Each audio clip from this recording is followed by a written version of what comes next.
Howdy YouTube, Darlington Farm here. Well, as you can see, I got my Matsuura moved in here. I did some video of that, but I don't really have time to edit it, so I'll put it up later. But my little puny phase converter here, at least boot it up so you can kind of see how this thing works. Oh, it helps to turn the actual machine on, doesn't it now? So you got your power switch back here. Now you can hear the cooling fans kick on. Alright.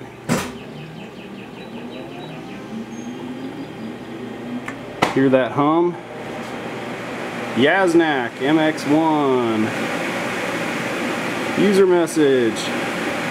310 servo off as the normal. You have to hold the power button down another minute to actually power on the drive servos. Unfortunately, my one drive servo is over here. I don't remember if I showed that in the last video, but as you can see, it is a little worse for wear. If you watch, this got smacked by a forklift. I got it off there. I found a new one on eBay for like 300 bucks. So as soon as it gets here, we'll cut a hole in the ceiling up here and install it. I'm going to go ahead and try powering it on again here. There you go. You can hear the hydraulic pump kick on. Tool changer sucks back up into position. And then spindle servo alarm. I'm not sure if that's because my spindle won't go up because it doesn't actually have the drive servo for Z, or if my power is a little wimpy. Because when you do that, you can notice the screen start to flicker here. So if anybody has any suggestions on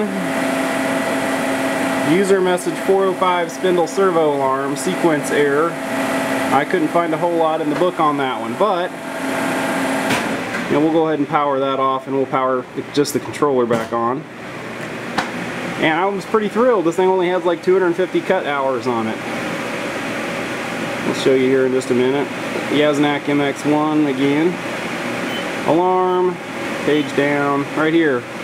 Total power on time 1300 hours. Cycle start time 348 hours. Feed cutting 268 hours. So fairly low hour machine. If you come up here and look at the ways and go down underneath and look at the ways, they are actually remarkably clean and in decent shape. So I'm anxious to play with this guy, but that kind of has to wait because I actually have some real work I have to do. Alro just dropped off some ginormous hunks of 1018. These are 11.5 by 2, and well, actually they ended up being 2 7/8 because I ordered 2 3/4 and they sent 2 7/8. But so I gotta get these guys loaded up here in the lathe and make some flanges. These are going to have a 6" by 6" hole in the middle, and just have some 3/4 bolts or a 3/4 bolt pattern located around there. I was kind of hoping I would be able to do the bolt pattern on this guy, but since I have to dick with fixing my upper deal here, actually I'm going to turn that off and show you what happened to, alright, this right here. This is what really burns me up.